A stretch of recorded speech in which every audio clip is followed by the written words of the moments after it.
আসসালামু আলাইকুম। রোজি simple lifestyle চ্যানেলে সবাইকে স্বাগতম।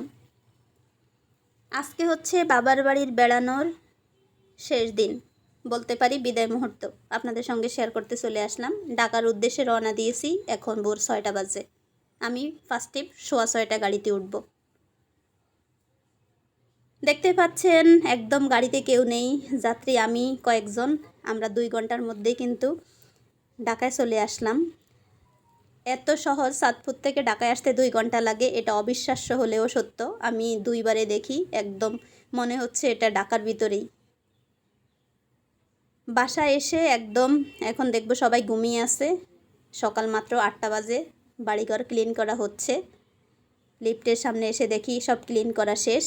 আমি এখন বাসায় গিয়ে দেখব সবাই ঘুমাচ্ছেন। ওহ, কি মজার হবে তাই না?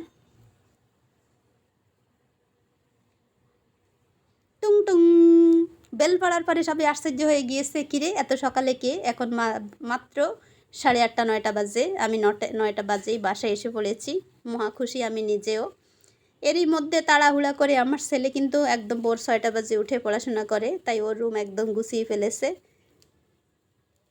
মেয়েটার যেহেতু পড়াশোনা এখন নেই, সে এসএসসি পরীক্ষা দিয়ে ফেলেছে, আগামীকালকে রেজাল্ট, তাই এখন তার তেমন একটা নেই, পড়ার কোনো ফেইন নেই। তবে রেজাল্টের একটা ফেইন আছে, কি হবে কি হবে।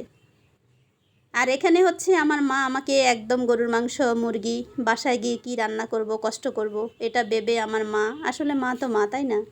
মায়ের মতো কি আছে জীবনে? সন্তানকে নিয়ে কত রকমে ভাবে মা। মা ভাবছেন গরুর মাংস রান্না করে দেই। আমার এটা একটু ফেভারিট খাবার, গরুর মাংস দিয়ে আলু দিয়ে ঝোল ঝোল। তাই মা আমাকে গরুর মাংস দিয়ে আলু দিয়ে ঝোল ঝোল করে রান্না করে দিয়েছেন। ওফ, মায়ের হাতের খাবার খাবো, এটা কিন্তু 2 দিন ধরে খাচ্ছিলাম। তারপরে এখন আবার নিয়ে আসছি ঢাকাতে। এটা অনেক বেশি এক্সাইটেড। গরম ভাত দিয়ে মজা করে খাবো। যদি এখন খাবো না, আমি এখন হচ্ছে এটি সব করে ফ্রেশ হয়ে আমি এখন নাস্তা করব সকাল সকাল। এটা হচ্ছে মুরগি, একদম বুনা বুনা। ওফ, দেখেই কিন্তু লোভ সামলানো শতদায়। আমার মায়ের হাতের অনেক মজার একটা মুরগি বুনা। এখানে হচ্ছে 3টা মুরগি। এই 3টা মুরগি একদম ফ্রেশ করে সুন্দর করে এটাকে একদম ঝোল নেই, তেলের মধ্যেই ভুনা করে মজা করে এটা তৈরি করা।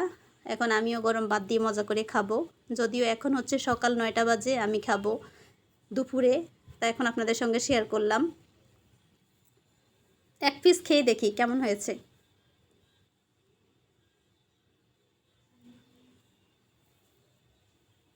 পৃথিবীতে সমস্ত দুঃখ কিন্তু মায়ের গোডাউনে রাখা যায়, মায়ের সিন্ধুকে রাখা যায়, আর কোথাও কিন্তু রাখা যায় না। আমরা যে যত রকমই করি না কেন, কোনো দুঃখ কারো কাছে প্রকাশ করা যায় না, কিন্তু মায়ের কাছে নির্দ্বিধায় সব কিছু দুঃখ প্রকাশ করে, দুঃখ বিক্রি করে সুখ কিনে নিয়ে আসা যায়। 2 দিনের জন্য মায়ের কাছে গিয়েছিলাম, সারা রাত দিন ধরে শুধু কথাই বলছিলাম। মা মায়ের দুঃখ বলছিল সারা জীবনের, আমি আমার কষ্টের কথাগুলো বলছিলাম। মা মেয়ে শেয়ার করে একদম হালকা হয়ে এখন ঢাকায় আসলাম। আলহামদুলিল্লাহ, খাবার গরম করা হচ্ছে, রুটি দিয়ে খাবো। ও, রুটি দিয়ে মাংস কিন্তু অনেক বেশি মজার হয়।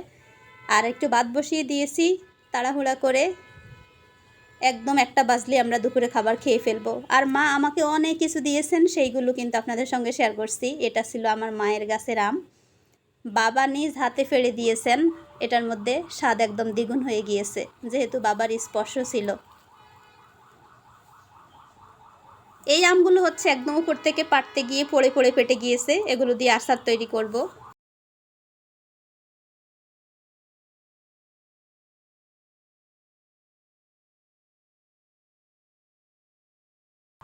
এটা হচ্ছে আমার খালামণির গাছের কাঁঠাল। এই কাঁঠালটা এত বেশি মিষ্টি হয়েছে, আমি একটু মাঝখান থেকে খুলে খেয়ে দেখলাম, এত বেশি মজার ছিল। এটা হচ্ছে রিয়েল ফুড। আর হচ্ছে এরকম করে আমরা যদি অর্গানিক খাবার খেতে পারি তবে কিন্তু অনেক ভালো। ঢাকা শহরে যে কাঁঠালগুলো পাওয়া যায় সেগুলোর মধ্যে কেমিক্যাল দিয়ে পাকানো হয়। আর এটা পেয়ে আমি অনেক বেশি খুশি। খালামণিকে অসংখ্য ধন্যবাদ। ভিডিও দেখলেও বলবো খালামণি আপনাকে অসংখ্য ধন্যবাদ। জানি না আবার কবে ভাগ্যে জুটবে এরকম মজার কাঁঠাল, গাছের কাঁঠাল। দেখতেই পাচ্ছেন কত সুন্দর, কোষগুলো একদম নারিকেলের মতো লাগলো, খেতে কিন্তু ভীষণ মজার ছিল। এখানে বাবা একদম সকাল সকাল বাজার থেকে দুধ নিয়ে আসছে আমার জন্য, নাতি নাতনিকে খাওয়াবে। আমার ছেলে মেয়ের জন্য আমি নিয়ে আসলাম ঢাকাতে। তো এই দুধটা দেখে মনে হচ্ছিল যে আসলে বাবা মা সন্তানকে নিয়ে কত কিছু ভাবে। আমার বাবা মা আমাকে নিয়ে ভেবেছেন, আমি আমার সন্তানের জন্য নিয়ে এসেছি। এটা হচ্ছে খালামণির ভুট্টা চাষ করেন, সেই ভুট্টা চাষের ভুট্টা কয়েকটা দিয়ে দিয়েছেন। আমার মেয়ে কিন্তু অনেক ফুরিয়ে খেতে পছন্দ করেন, তো এখন অনেক বেশি খুশি এটা দেখে। খুব ভালোই হয়েছে, অনেক সুন্দর দেখলাম। বড় করে আপনাদের একটু জুম করে দেখাই।